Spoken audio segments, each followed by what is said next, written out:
What up guys, it is Justice here and welcome to a new Runescape video. This one going over the new bosses that are going to be coming to raids on Runescape in 2016. We found out so much information from RuneFest, different Runescape reveals. This is one of those reveals. It's a pretty huge expansion to the Liberation of Mazcab raid. There's going to be new elemental boss fights. Now what does this mean for raids?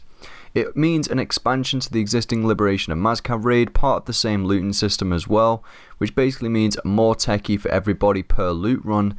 This means that you're going to be able to get tier 1 versions of your armor pieces at least a third quicker than we do right now.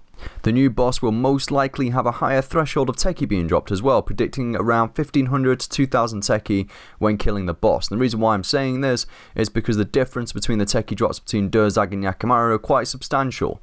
And I do actually go through those in depth in one of my previous videos when I went through the full tier 90 primeval gear. There is a current drop order when it comes to Acto drops at raids. Durzag at first will drop you boots, Yakamaru at first will drop you gloves, and then once you've got all of those, they will both then drop you helmets, and that follows a very strict order. The new boss will be within this drop order, however the new boss will drop you helmets first. This way you should be able to obtain Acto tank gear slightly faster, or at least obtain a full Acto set of the preferred class that you like to use at raids, due to the drops being matched up to the class that you most likely use and the class that you're dealing the most damage with throughout that boss fight. I am though still hoping the reward system gets looked at in a bit more depth and greater detail, dropping something of monetary value.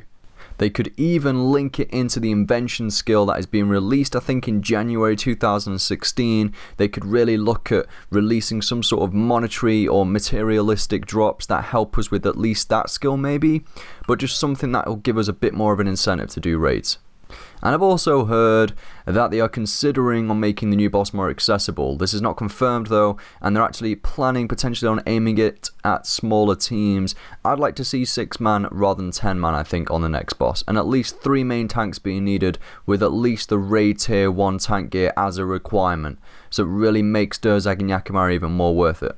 Another great thing that I just like about these updates is that they're expanding raids. They're making it a longer raid. A raid is supposed to be very long from start to finish. You can really enjoy the whole sort of adventure, the journey from start to finish through it, and eventually hopefully the raid will last up to an hour, and that'll be fantastic streamable content to get a team together of viewers and go through from start to finish all the way through the raid. It'll be some good content rather than repeating the same boss over and over again. That's why raids are so good, because they have different boss fights and it varies it up a little bit.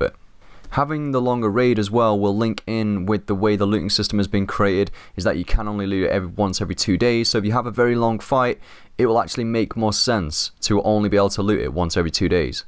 But anyway, I just wanted to share with you my thoughts on the upcoming changes to raids in 2016.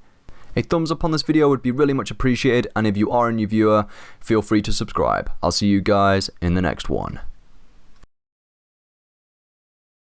Yes! Yes! We got it, guys! Yes! Come on! Absolute legends, guys.